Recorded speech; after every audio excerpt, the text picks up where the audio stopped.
সকল দায়িত্বশীল, আমরা বলবো সবাই কষ্ট করেছে। সবাই কি কষ্ট করেছে? শুধুমাত্র এই সংগঠনটা সবাইকে সেবা দেওয়ার জন্য কাজ করছে।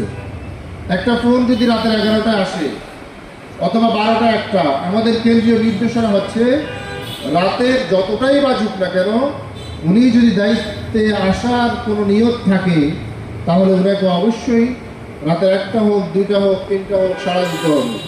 সেভাবে আমাদের দায়িত্বশীলগণ আলহামদুলিল্লাহ 5ই আগস্টের আগে রক্ত চক্ষুকে উপেক্ষা করে যখন যেখানে প্রয়োজন হয়েছে সেখানে আমাদের সদস্যদের কাছে, ইমাম খতিবদেরকে যেখানে সেবা দেওয়ার প্রয়োজন হয়েছে সেখানে সাথে সাথে ছুটে চলে গেছে।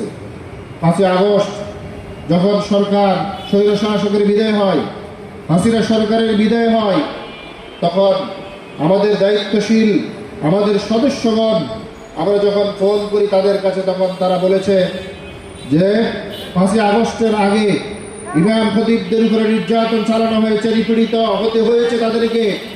তারা বিভিন্ন মসজিদে কমিটি কর্তৃক লাঞ্ছিত হয়েছে, নেতা কর্তৃক লাঞ্ছিত হয়েছে, বিভিন্নভাবে অপমানিত হতে হয়েছে। কিন্তু দুঃখের বিষয় 5ই আগস্টের পরে সম্ভবত কি চাই তুমি